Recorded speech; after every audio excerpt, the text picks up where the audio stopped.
It's Dave Johal once again, pleased to be joined for the Boxing Voice this time by Savannah, the silent assassin, Marshall. Savannah, how are you? I'm good. I'm good considering the UK is on the fringe of another big lockdown. But yeah, I'm good. I'm happy. Just plodding on. Yeah, I mean, you're a winner of the WBO middleweight title in the female rankings. Finally, might I just add as well, because the fight was scheduled originally on June the 27th, then it got pushed back again, and then is it safe to say that you felt a bit disheartened, and then you finally got your chance and you grabbed it with both hands, didn't you? I don't know if I felt disheartened. I think I've been pro now for 3 years, and I learned very early on that it's not as simple as what I originally thought. It's not as simple. When I first turned pro, I thought, oh well, first I'll go and box for the Commonwealth, and then I like the look of that belt, so I'll say I want to box for that belt, and I say I want to go and box in Newcastle because it's where I learned quite quickly that no, it doesn't work like that, and it's not all big bucks is what you see the likes of Floyd Mayweather and all that. So I learned quite early on in my career, and I've always personally felt like I've always been in the wrong place at the wrong time throughout my pro career. So my first fight was at light heavy. Now that's not my natural weight. And I was having a conversation with Peter, and Pete was like, look, when these opportunities come, you've just got to grab them, because it's all about getting your foot in the door, and it's hard enough trying to get a world title. So I was like, look, we'll just go up for this one, light heavy, and once we've got that world title, our foot's in the door, then we can hopefully start saying, oh, well, look, we're going to come down the middle and we're going to do this and do that, and hopefully Eddie will listen. So obviously that was in March the 4th, I think, in Newcastle. Mm-hmm. And then 2 weeks before, the unimaginable happened, and COVID hit, and the UK just went into a standstill, and it got cancelled 2 weeks before. So all the hard work had been done, all the sparring, all the strength work, all the sprints, and I was just at that final hurdle when I was tapering down. And then, well, like I said, the unimaginable happened. So that was that, but I was like, well, look, it's not as bad because everyone's in the same boat. If it was just me, I think it'd have been a total different story, but it wasn't. So then I was told my fight, like you said, was getting pushed back to June. That didn't happen. Then sport was being allowed to carry on. So obviously boxing was happening. And for me, I felt, well, surely I was one of the first shows to be cancelled. So surely I should be out first. Anyway, that didn't happen for me due to travel restrictions, and with my opponent originally being from New Zealand. So that didn't happen. So I don't mean to want to sound like I'm some kind of bitter cow, but every week I was watching everyone else box, all the other girls, British girls fight, and I was just thinking, when's my chance going to come? When's it going to be my time? So then obviously I got put on the written bill. Mm-hmm. In early August, I think. And then I remember being there, and obviously we were in quarantine in the hotel after we did our COVID tests, and me and Peter's rooms were opposite each other. And then Joe Laws was there, and I'm quite pally with Joe, so I was texting Joe, have you got your results yet? And he was like, yeah, I got mine at 9 o'clock this morning. So at this point it was 10:30. So anyway, I could hear people going up and down the corridors, and I'm on the phone to Peter, and I thought, you know what, even me or Peter's got COVID. Just typical. So anyway, come back, Peter had COVID, which was a bit, he had been feeling a bit under the weather, but that is Peter. Peter suffers a lot with chest infections and things like that. He's got like quite a bad chest normally, so that it was nothing out of the ordinary, really. Mm. But for me, I just thought, well, look, I remember coming back with Peter, and I could tell he was gutted for me. And I was just sat there, and I just thought, I'm not surprised. I'm just not surprised. But anyway, it turns out that show was just a bad show for the Northeast lot. Ritson had a bit of a life and death. Joe Laws got knocked out. Tommy Ward got a draw. So for me, it was just an omen that I wasn't on that show. I think he lost as well on Sorry? that. Case Ashfaq. I think did he lose as well? Kez, yes. Kez got stopped.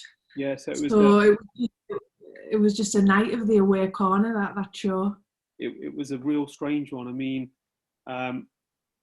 when did I bump into Peter last? I think it was at the presser with Hughie Fury was on and White was going to fight Povetkin. And Hughie, I remember this because Hughie Fury and Peter, they came to the press conference wearing gloves before all this. Yes. Yeah, yes. And I asked him, like, you know, is it better to be safe than sorry? And he said, yeah. So I think these guys were taking it the whole team was taking it very seriously back then, and that was March, because that's the card that you were going to fight on, weren't you, originally? No, that was before, because Hughie boxed. Yeah. Hughie was one of the last people to box in the February, and he had gloves on. Yeah. That's what it is. Yeah, proper strange. How's your life now as a world champion? I mean, it was finally it's a dream come true, right? I mean, it's happened. Is it, you know, what's it like? Well, this is going to sound dead depressing, but for me, everyone's like, how do you feel? Do you feel different? I'm like, no. It's like you spend your life chasing this high, and once you've got it, it's like it doesn't last that long, and then you want it again. You know what I mean? So it's like, yeah, probably about a couple of days after, when, you know, I was back in Hartlepool with my belt on a little mini tour, and then that's it. It's over. It's chip shop paper, isn't it? It's been and gone. So it's one of them. For me, it wasn't about becoming world champion. It was just getting a chance to show people what I could do. That I think that's more what it was for me, because, like I said, especially this year and even before then, I'd signed with Matchroom, and I thought, right, things are going to change for me now. I had 2 fights with Matchroom, and then, you know, I never really fought for a year. It was like I was forgotten about. So, like I said, it was just getting that chance for me. I mean, is it a case of, because I was a bit sort of confused about some of the dynamics. So you're totally with Matchroom. Has Hennessy played a part in anything? Is he still managing, or is it a joint collaboration?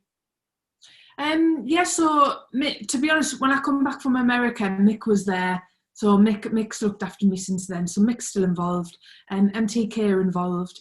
So it's just like I'm getting the best of everything, really. Yeah. Hughie's with MTK. Peter works with them, with the boxing, and then, like I said, Mick's looked after me since I come back from America. So it's like I'm getting looked after in all aspects, you know. So it's working so far. It's a good balance. You got the best of, like, you got a bit of Hennessy, Matchroom, and Peter and MTK. So it's a nice sort of stable. So all the way through the pandemic, and even now as well, you're training all the way through. Have you got any more sort of news? And I know it's been difficult, hasn't it, with restrictions, so we just say. Yeah, so I think I'm looking to get out March, April time, which for me, I'm quite happy with, because, to be honest, I've trained it all year. Like I said, I thought fights were happening, so I couldn't exactly take my foot off the pedal. So this has given me a bit of a chance to just enjoy Christmas, enjoy me win, New Year, and then back in training in January with Hughie and Peter. But I'm the type of person where I enjoy training, and I like to train. If I don't train, I get a bit agitated. So it's more of a lifestyle for me. No, which is good, to be fair. Keep you ticking over. Going on to your, what it seems to be your nemesis at the moment, Claressa Shields. Just a question from me on this. Why do you think there's so much anger on what seems to be on her side? Because you seem quite chilled, to be fair. Like you're like, yeah, if the fight happens, it happens, but she seems quite an angry person. I think maybe it's just a personality. She seems quite fiery anyway, and obviously, I'm her only loss in her whole career, pro and amateur. So I think that's always going to be a bit of a touchy subject for her until we meet again. But like I said, I think it's just the way she is. I think it's you can't say anything to her. I think she gets a bit irritated when people mention Katie Taylor being the GOAT. So it's not just me she's got issues with. I think it's any other female. I mean, it's fair to say that fight kind of needs to happen because that will be a unification for everything at middleweight. Realistically, when would you want that? When would you take that fight? Being realistic as well, because of pandemic season and everything like that. Yeah. So personally, for me, I feel like that is the biggest fight in female boxing. Obviously, you've got the likes of Katie and Amanda Serrano, but they haven't got that rivalry. Claressa kind of plays the baddie, doesn't she? Whereas, and I'm kind of like the good one. So it makes it a bit more spicy, I think. Whereas it's not really. Although Katie and Amanda's would be a brilliant fight, I just think mine and Claressa's rivalry, and because it's been going on for so long, and obviously I got beat in the Olympics, she went on to win gold, but she only qualified because she lost to the winner of the world, which was me. So it's just a brilliant story, I think. And then for the fact that our paths have never crossed since. But like I said previously, it's a business. And for me, that is the biggest fight out there for me. And I think it's the biggest fight out there for her. I mean, so I want Payne well, because really, once I've beat Claressa for a second time, who really is there left for me to fight? And same for her. And I think that's one of the reasons why she's made a switch to MMA, because she's done really all she can do in the pros. And as well, female boxing compared to female MMA, I mean, it's like that. And yeah. And I don't know, I think it's because Dana is being given females a chance for years now, whereas really there's only really Eddie, and it's only happened pre-lockdown that Eddie's been giving women a chance. And there's only really Eddie out in top rank, maybe a cup golden boy, but Eddie's the one who's signing all the females and giving all the girls a chance. Whereas, like I said, Dana White in the UFC has been doing that for years. I mean, the card, was it in August? No, it's actually where Terry Harper fought, yourself. Yeah, Tash. Big card. And even last November, last October, when it was Anthony Croller's last sort of dance, Katie Taylor headlined that jointly as well. So it's fair play to Matchroom for putting the cards out there. And it's inspirational as well for for girls and everyone alike to watch this, because it just shows that there is a market out there for people to get behind. I mean, you being an Olympian and a gold medalist as well, and now a world champion, it's the trajectory to take, isn't it? To be fair, what did you think of the announcement? So, do you think it was a natural thing for? I mean, you said that. I mean, at one point she was calling out Layla Ali as well. Yeah. Mm-hmm. Well, like I said, I think she just hit a brick wall with it, really, because I wasn't a champion, really. Why would she give me a shot? Why would whatever? And like I said, there's no in them bigger weights. Well, in the all of the divisions, I think there's only 1 or 2, 3 or 4 that are up there. Like you've got the likes of Chantel Cameron, Terry, Tash, Katie, Cecilia Brackhouse. Sorry, there was a girl who beat Cecilia, and I can't remember me. Sorry, I can't hear you. You've gone off there. Also a female champion. It's gone. She won as well. Yeah, so Rachel Ball's also a female champion as well under Matchroom. So I think because Claressa had boxed all the champions at the bigger weights, it was like, well, where do I go now? So then she started calling out a 40-year-old woman. Yeah, I mean, in regards to fights that have happened over the weekend, did you watch the Canelo and Callum Smith fight? No, I'm not getting up at 4 o'clock for no one. Did you watch the replay? Yeah. Did you get the result? Nights, and I asked me. I went on Twitter and I said like, "Oh, can someone give me put it in a nutshell what happened last night?" So I kind of got the gist what happened, but it just sounds like Canelo was just on a total different cloud.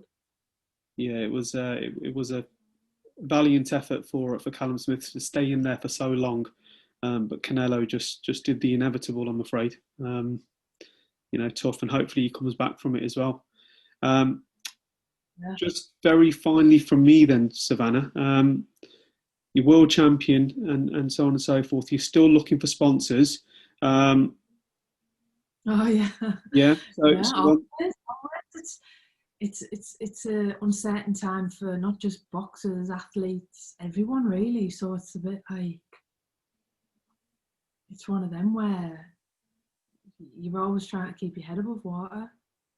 Yeah. So I mean, it's not all glitz and glamour, because some people think as soon as you win the title, that's it. You're set. But it is a hard graft, and you're still working, aren't you? Whether it's in the gym grafting, but also on the business side as well, isn't it? Mm-hmm. Yeah, of course. I always remember Rob McCracken when I was on Team GB saying, "You'll never ever make money from boxing. You make your money outside the ring. So from sponsors, things that come with it, maybe TV or radio or commentary." So I've had it drilled into me from the start, really, that boxing's a tough game. Yes, the hardest 9 to 5, isn't it? Savannah, thank you very much from the Boxing Voice. I wish you a Merry Christmas, and tell us about all your sort of handles on Insta and everything where people can follow you, and have you got any shout outs as well? Just a shout out to all my sponsors that are with me now. I know that a lot of them are struggling, and I've said, look, if it ever gets to the point, please, I'd rather you pay your employees than me, or whatever. But yeah, like I said, I'm on Twitter. I'm starting to get a bit vocal on that. I never really enjoyed Twitter. I quite enjoy it now. I think you've just got to take with the rough with the smooth. And I think it was a while ago, someone said I had a moustache. So, and then I was like, right, I'm not going on there anymore. So I had about a year of not going on, but I'm quite into it at the minute. I think you've just got to, like I said, take the rough with the smooth. But I'm also on Instagram, and it's the same. I think I'm Sav Marshall 1 I am. Yeah, that's the one. Good stuff. Merry Christmas, Savannah, from the Boxing Voice, Thank you very much. Have a great and we'll have a great new year. We'll catch up with you when it's fight news next year. Hopefully, it'll be the all-anticipated showdown with Claressa Shields, which will be excellent for fight fans. Thank you very much. If you enjoyed the video, feel free to hit the like, subscribe, and share. As always, if you want to support us to the next level, head over to the patreon.com/ThaBoxingVoice. We have tons of exclusive from Border Wars, Entitled, betting shows, the list goes on and on and on. But in addition to that, if you guys have questions for fighters, trainers, and promoters, this is where you can submit them. We will run out, get these questions answered, and put it back on the show just for you guys. Appreciate it. Peace.